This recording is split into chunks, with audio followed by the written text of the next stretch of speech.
Selamat sore saudara-saudara, Shalom. Gimana kabar teman-teman pemuda pada saat sore hari ini? Mari kita masuk dalam doa.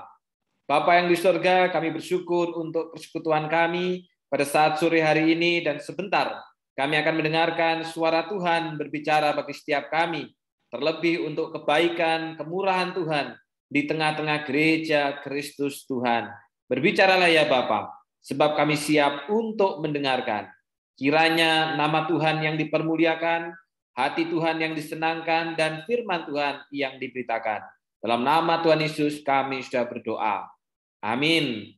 Saudara yang dikasihi Tuhan, secara khusus pada saat sore hari ini kita akan belajar tentang gereja Kristus Tuhan. Namanya Ibu Rohani, saudara, maka kita harus kenal kapan lahirnya, kapan berdirinya. Seperti kita mengenal ulang tahun dari mama kita. Jangan sampai kita nggak tahu, saudara ya, ditanya, siapa nama mamanya? Waduh, lupa. Saking banyaknya, saudara ya. Kapan ulang tahun mama? Waduh, nggak ingat. Saudara, kita harus tahu, kita harus mengenal. Ibu Rohani dalam hal ini adalah Gereja Kristus Tuhan. Sebelumnya mari kita membaca firman Tuhan dari Lukas 2 ayat yang ke-11 yang akan mendasari pemberitaan firman Tuhan pada saat sore hari ini. Demikianlah bunyi firman Tuhan. Hari ini telah lahir bagimu juru selamat, yaitu Kristus Tuhan di kota Daud. Saya percaya bahwa ayat ini bukanlah ayat yang asing buat kita, terlebih ketika menjelang Natal, kita sering kali mendengar ayat ini. Nah, saudaraku yang dikasih di dalam nama Tuhan, kapan sinode gereja Kristus Tuhan itu berdiri? Maka saudara, jawaban yang benar adalah 7 Desember 1939. Jadi pada tahun ini, saudara, sinode gereja Kristus Tuhan sudah berusia 82 tahun. Jadi sudah engkong-engkong, sudah emak-emak, saudara. Bukan masih muda, tidak. Jadi gereja kita ini boleh dikatakan adalah gereja yang usianya engkong-engkong, emak-emak atau bobo-bobo. Tapi bukan berarti isinya hanya engkong dan emak. Apalagi semangatnya hanya seperti semangatnya engkong dan emak. Tidak. Kita harus punya semangat untuk terus bertumbuh, untuk makin maju. Nah, saudara, ini Sinode Gereja Kristus Tuhan. Pada waktu itu, saudara, ketika berdiri, ketika terdaftarnya itu bukan pada pemerintahan Indonesia, karena pada waktu itu Indonesia belum ada dalam bentuk secara pemerintahan. Sehingga terdaftarnya dalam pemerintahan Hindia Belanda. Makanya, saudara, dalam surat yang pada waktu itu menjadi bukti bahwa Sinode Gereja Kristus Tuhan berdiri, itu bahasanya dalam bahasa Belanda. Bukan dalam bahasa roh, saudara ya. Karena kalau bahasa roh tambah bingung. Bahasa Belanda aja kita sudah bingung dan tidak ngerti. Nah, ini saudara ya. Nah, saudara yang dikasih Tuhan pada waktu itu namanya bukan GKT. Tapi namanya adalah Tionghoa Kitok KW Os Java. Atau disingkat dengan THK-TKH. Yang artinya adalah Gereja Kristen Tionghoa Klasis Jawa Timur. Jadi namanya pada waktu itu bukan GKT atau belum GKT, saudara. Tapi namanya masih Tionghoa Kitok KW Os Java. Nah, saudara, pada masa itu, jemaat GKT itu berasal dari suku apa saja? Ternyata, saudara, jemaat GKT ketika pertama kali berdiri, pada 9 Desember tahun 1939, itu jemaatnya berasal dari dua suku, yaitu suku Tionghoa Totok dan suku Tionghoa Peranakan. Walaupun berasal dari suku yang sama, tapi ada dua identitas yang dibedakan. Yang satunya Totok, yang satunya Peranakan. Bukan peternakan, saudara ya, Peranakan. Nah, maka pertanyaannya, saudara, yang dimaksud dengan Tionghoa Totok itu Tionghoa yang bagaimana? Apakah yang kulitnya putih, matanya sipit, atau bagaimana, saudara? Ternyata yang dimaksud dengan orang Tionghoa Totok ialah mereka yang lahir di Tiongkok. Orang-orang yang besar di Tiongkok. Tetapi kemudian, saudara, pada tahun 1900, ketika pada waktu itu Tiongkok masih dalam keadaan sulit, tidak seperti saat ini, saudara ya. Kalau saat ini Siapa mah yang nggak kenal Tiongkok? Tiongkok kota yang maju, saudara. Negara yang maju, yang hebat, yang luar biasa. Semuanya bisa ditiru, saudara. Nggak ada yang nggak bisa ditiru, kan? Nah, saudara, tapi beda dengan tahun 1900-an. Waktu itu Tiongkok sulit. Sehingga banyak orang Tiongkok yang akhirnya migrasi ke Indonesia untuk mencari pekerjaan, untuk mencari penghasilan, untuk mencari kehidupan. Nah, orang-orang yang lahir di Tiongkok, yang besar di Tiongkok, yang pakai bahasa Mandarin atau dialeknya masing-masing dan kemudian pindah di Indonesia, menetap di Indonesia, tinggal di Indonesia, ini yang disebut dengan Tionghoa Totok. Udah saya yakin tidak ada di antara kita yang Tionghoa Totok. Semuanya udah lahir di Indonesia, kan? Bahasanya aja udah bahasa Osing. Makanannya aja udah tempong lah, kemudian rujak soto lah, atau mungkin juga pecel rawon, kan sudah begitu, saudara. Tapi ini sudah beda. Kalau ini itu boleh dikatakan, saudara, ini adalah orang-orang Tionghoa yang original, saudara ya. Kalau kita ini kan, kalau saudara-saudara kan KW gitu kan, sudah bukan asli lagi. Kayaknya bisa dikatakan kayak gitu, saudara ya. Nah, lalu kemudian, saudara, bagaimana dengan ciri-ciri dari orang Tionghoa yang peranakan? Maka cirinya, saudara, mereka ini adalah orang Tionghoa tapi lahirnya di Indonesia. Nah, lahirnya di Indonesia, fasih bahasa Indonesia, tidak bisa bahasa Mandarin, kemudian budayanya juga sudah budaya Indonesia dan lebih kental dengan keindonesiaan. Maka saudara, pada saat itu jemaat GKT terdiri dari dua identitas ini, yaitu Tionghoa Totok yang Mandarin, yang budayanya benar-benar Tionghoa, dengan mereka yang berasal dari orang-orang Tionghoa tapi lahir di Indonesia atau yang disebut dengan orang-orang Tionghoa peranakan.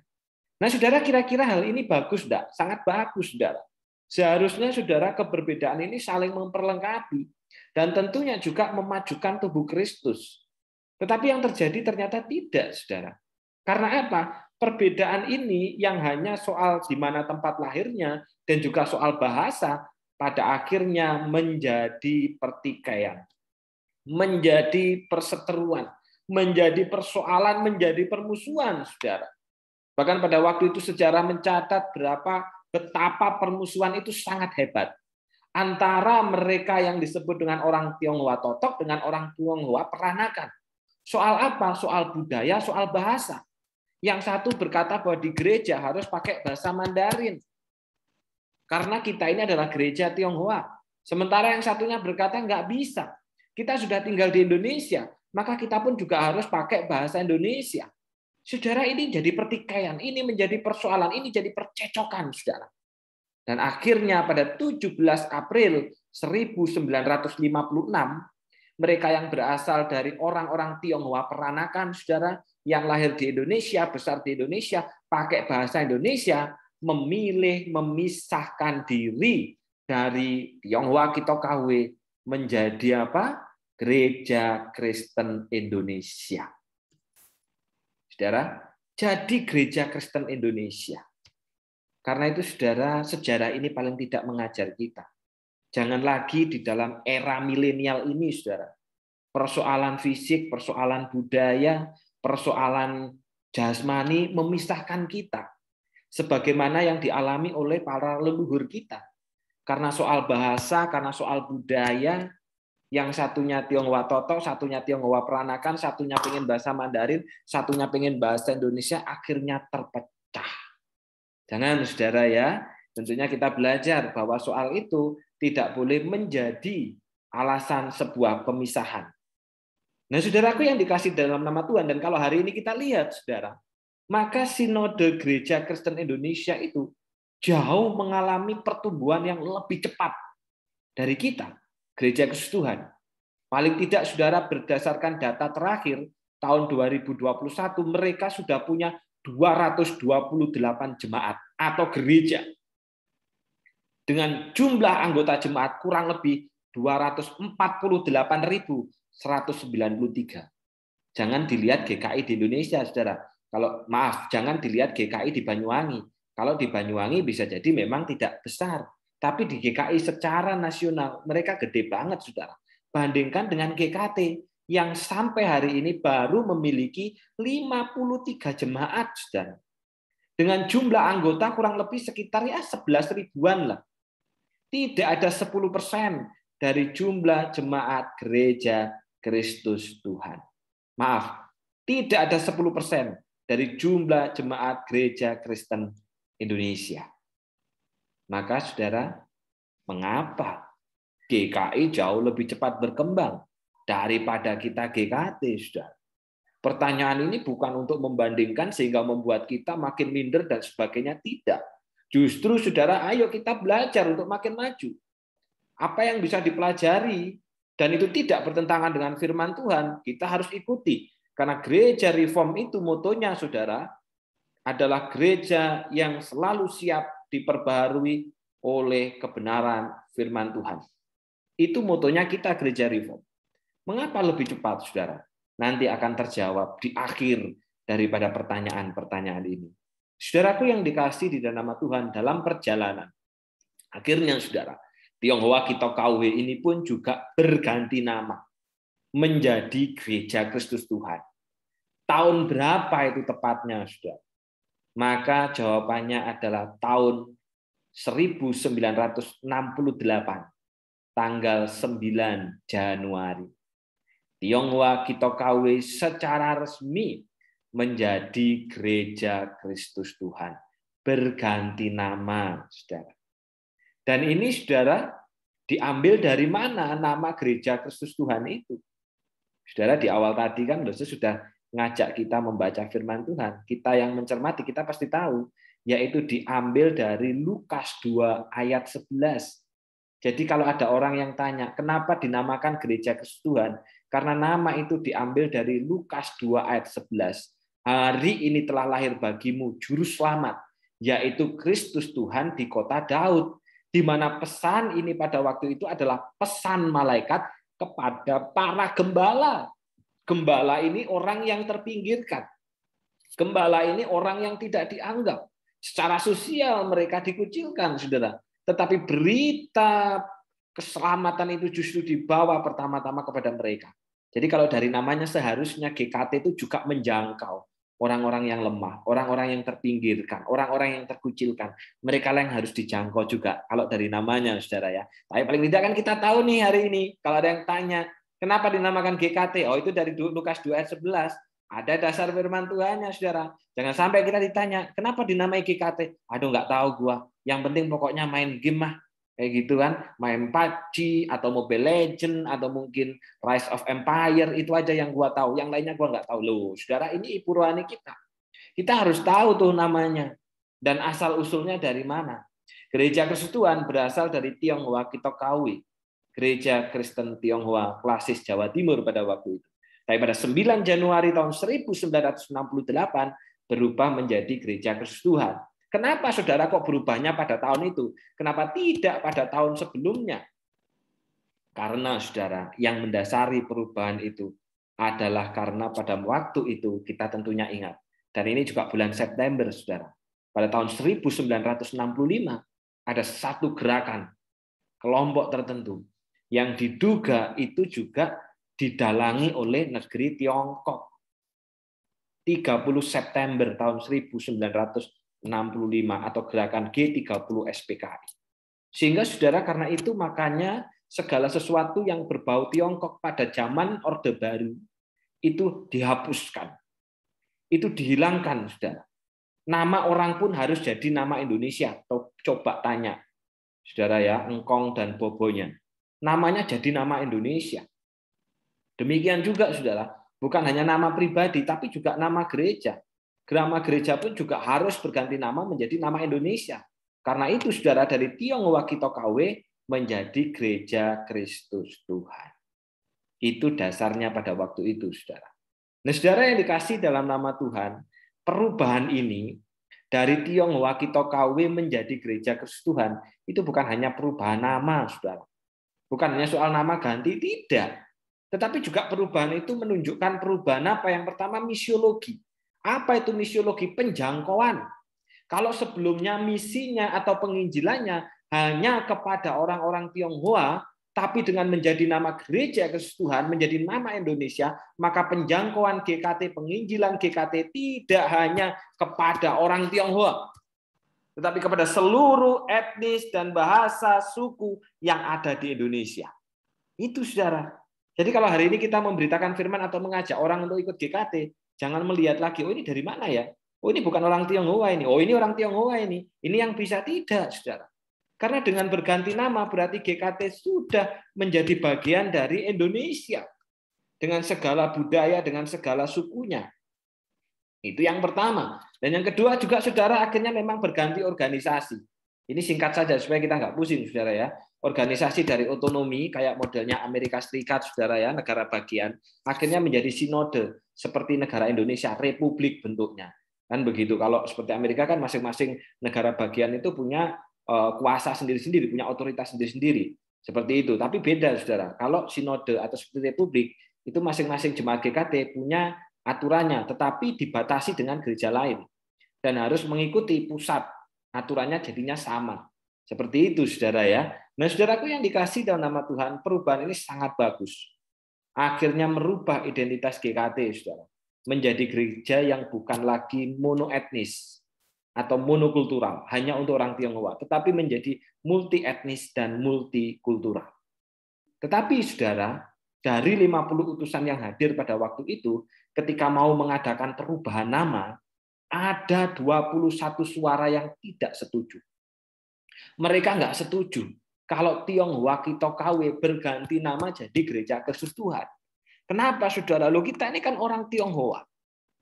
Kita ini kan sejarahnya berasal dari Gereja Kristen Tionghoa. Kenapa menjadi Gereja Kristus Tuhan? Nggak bisa. Saudaraku yang dikasih Tuhan, ada 21 suara yang tidak setuju. Dan pada akhirnya, saudara, karena ada yang tidak setuju ini, maka pada tahun 1975, kurang lebih 7 tahun setelah berganti nama dari Tionghoa Kito KW menjadi GKT, GKT kembali mengalami perpecahan. Soal apa, saudara? Kalau yang pertama tadi pecah jadi GKI soal bahasa dan juga soal budaya, sekarang pecah soal ganti nama. Nggak mau jadi gereja Kristus Tuhan, salah satu penyebabnya, saudara. Dan akhirnya menjadi apa? Menjadi gereja Kristen Abdiel. Jadi GKA, saudara. Saudara yang dikasih di dalam nama Tuhan, ini adalah masa kelam GKT pada waktu itu. 2 kali mengalami perpecahan yang sangat hebat. Dari GKT Anugerah jadi GKA Trinitas. Dari GKT Hosana jadi GKA Gloria. Dari GKT Nasaret jadi GKA Elion. Dari GKT Bali jadi GKA Sion Bali. GKT Probolinggo jadi GKA Anugerah Probolinggo. Dari GKT Lawang jadi GKA Immanuel Lawang. Dari GKT 2 Malang jadi GKA Immanuel Malang. Saudara, ada 7 gereja, bahkan lebih pada waktu itu. Mereka memisahkan dari sinode GKT dan membentuk sinode sendiri yang dinamai GKA. Karena apa, saudara? Sekali lagi soal budaya, soal kultural, soal bahasa, soal identitas ketionghoaan. Saudaraku, biarlah ini menjadi pembelajaran buat kita. Saudara ya, sejarah sudah membuktikan bahwa perpecahan-perpecahan yang terjadi karena soal-soal lahir, soal fisik, itu tidak pernah membawa gereja kepada kemajuan. Tidak pernah membawa gereja kepada kebangkitan. Tetapi yang terjadi justru perpecahan. Karena itu sekali lagi jangan sampai nih kita Jemos Youth gitu kan, generasi milenial pecah hanya karena apa? Soal budaya. Aku nggak mau tuh temenan sama itu, kenapa? Oh beda sukunya. Aku nggak mau nih temenan sama ini, apa beda bahasanya. Aku gak mau sama yang itu. Loh, saudara, Tuhan sudah menyatukan kita dan kesatuan kita oleh karena roh, bukan oleh karena yang lain. Maka kesatuan karena roh itu yang harus kita jaga, yang harus kita nyalakan apinya, supaya tetap membara untuk memelihara kesatuan kita, saudara. Karena perpecahan sudah terjadi, dan itu berkali-kali. Dan ini yang menjadi salah satu alasan kenapa gereja Kristen Indonesia bisa mengalami pertumbuhan yang jauh lebih hebat, karena mereka tidak lagi berperang atau mempersoalkan yang berkaitan dengan soal-soal lahir atau jasmani semenjak menjadi gereja Kristen Indonesia. Karena itu mereka lebih cepat berkembang, lebih cepat maju. Sementara kita hanya berperang soal identitas budaya, identitas lahiriah, identitas kultural. Tapi waktunya, saudara, kita tidak boleh lagi berperang di situ. Nah, saudara yang dikasih Tuhan, Ternyata pada tahun 75, ketika pada waktu itu GKT mengalami masa kelam karena banyak gereja yang memisahkan diri, ternyata ada juga gereja yang didewasakan, Saudara. Dari pos PI menjadi jemaat. Kira-kira gereja apa, Saudara? Jangan sampai tidak tahu, Saudara ya. Gereja GKT Banyuwangi. Yang pada Oktober 2021 nanti akan berusia 46 tahun semenjak didewasakan pada tahun 1975. Jadi Saudara, pendewasaan GKT Banyuwangi dapat dikatakan apa? Penghiburan bagi sinode gereja Kristuan yang pada waktu itu mengalami kedukaan, mengalami kesusahan karena banyak gereja yang memisahkan diri. Tapi ternyata ada GKT Banyuwangi yang didewasakan. GKT Banyuwangi yang berdiri menjadi gereja yang mandiri. Sehingga menjadi berita penghiburan dan sukacita dan kebanggaan. Ini yang juga mau seminta dari kita, Saudara. Karena bicara gereja itu kan orang. Ayo, sebagaimana GKT Banyuwangi lahir sebagai kebanggaan, penghiburan di tengah-tengah kesusahan sinode GKT. Mari sampai hari ini GKT Banyuwangi tetap menjadi penghiburan dan kebanggaan, Saudara. Oleh karena apa? Oleh karena ketika di masa pandemi ini, bisa jadi pemuda remaja GKT yang lain, mereka tidak punya hasrat untuk beribadah. Sebaliknya GKT Banyuwangi tetap semangat, Saudara. Tetap semangat ikut persekutuan, tetap semangat pelayanan, bahkan terlibat aktif walaupun secara online. Ini penghiburan. Bukan sebaliknya, Saudara. Apa tuh GKT Banyuwangi? Aduh, GKT Banyuwangi itu pemudanya sekarang melempem. Diajak pelayanan sulit, diajak ibadah sulit, alasannya karena online. Tapi nanti ketika sudah onset juga tidak datang ke gereja. Loh, gimana kita mau menjadi penghiburan, Saudara? Yang terjadi malah bukan berita penghiburan yang membanggakan, tapi menyedihkan. Karena itu, Saudara, ayo kita menjadi gereja. Gereja yang terus semangat memelihara ikatan perjanjian. Terlebih Saudara yang jadi baptis loh. Saya mengingatkan, janji itu di hadapan Tuhan, bukan di hadapan manusia. Semakin Saudara menjauh dari Tuhan, bukan kedamaian dan kebahagiaan yang Saudara peroleh, tapi justru kesusahan, Saudara. Ingat Yunus. Saudara menjauh, Saudara berusaha apapun juga. Tetapi ketika itu menjauh dari Tuhan, apapun yang kita usahakan, justru tidak akan pernah membuat kita bahagia. Karena itu, Saudara, ayo kita tetap setia, memelihara perjanjian kita. Sebagaimana GKT ini merupakan penghiburan bagi sinode GKT pada waktu itu.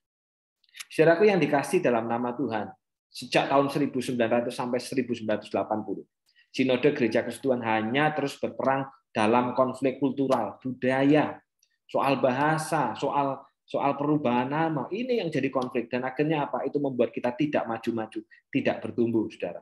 Baru kemudian pada tahun 97 kita mulai menyadari bahwa gereja perlu identitas konvensional, perlu identitas pengakuan, Saudara. Sehingga kalau ditanya GKT itu apa? Oh, GKT itu reform. Bukan hanya sekedar GKT itu apa? Oh, GKT itu orang Tionghoa. Itu sudah bukan lagi masanya bagi kita untuk menonjolkan atau memberi nilai jual dengan identitas budaya tertentu. Tapi identitas kita sekarang yang harus jadi nilai jual adalah gereja reform. Kalau ngomong reform apa? Apapun balik kepada Alkitab. Apapun tunduk kepada Alkitab, Saudara. Dan itu identitas kita. Saudara hari ini online. Saudara orang reform, Saudara akan tunduk kepada firman Tuhan. Karena firman Tuhan yang memanggil kita untuk ibadah. Dan ketika ibadah itu siapa yang menikmati ibadah kita? Tuhan. Siapa yang menonton ibadah kita? Tuhan. Siapa yang dimuliakan lewat persekutuan kita? Tuhan. Siapa yang disenangkan lewat persekutuan kita? Tuhan. Bukan kita. Kalau sudah kita yang disenangkan, kita yang merasa nyaman, tidak menyaman, ada yang keliru dalam memahami soal persekutuan dan ibadah. Nah, Saudara, karena itu ayo, kita adalah orang reform, ini identitas kita yang harus kita perjuangkan, dan ini nilai jual GKT ke depan, Saudara.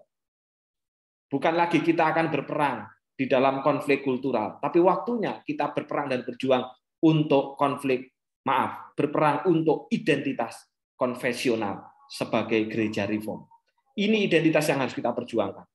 Sebagai gereja reform, kita akan kembali kepada Alkitab dan kita tunduk kepada Alkitab. Ingat, Saudara, reform itu taat aturan. Reform itu mau dirubah. Reform itu kembali kepada Alkitab. Apapun yang Alkitab ngomong, kita taati. Itu reform. Sekalipun tidak mudah. sekalipun sulit, kita belajar untuk setia. Itu reform. Mari kita benar-benar berjuang, kita generasi milenial, untuk menjadi orang-orang reform. Selamat sore dan Tuhan memberkati. Kita berdoa. Bapa yang di surga, terima kasih untuk pemberitaan firman-Mu pada saat sore hari ini, yang mengingatkan akan sejarah gereja kami, bahkan identitas kami hari ini sebagai gereja reform, gereja yang kembali kepada kitab suci, gereja yang selalu siap untuk dirubah oleh karena kebenaran firman Tuhan. Oleh karena itu Bapa, biarlah ini menjadi semangat kami kembali. Kami mau memberikan dampak yang luar biasa untuk gereja Tuhan. Oleh karena kami tetap setia dengan perjanjian. Kami tetap semangat sehingga kami bisa menjadi penghiburan bagi sinode gereja Tuhan. Kami yang mulai lemah, kami yang mulai tidak semangat, kami yang mulai salah sentuhan, ingatkan akan panggilan kami itu. Bahwa ketika kami ibadah, Tuhan yang menonton, Tuhan yang menikmati, Tuhan yang harus disenangkan, bukan diri kami. Bangkitkan komisi pemuda, pelihara semangat kami. Yang sudah semangat biarlah makin membara, yang mulai kendor biarlah kembali, yang jauh pun biarlah mereka pun berbalik dan bertobat. Terima kasih Bapa, dalam nama Tuhan Yesus kami sudah berdoa. Amin. Selamat sore dan Tuhan memberkati.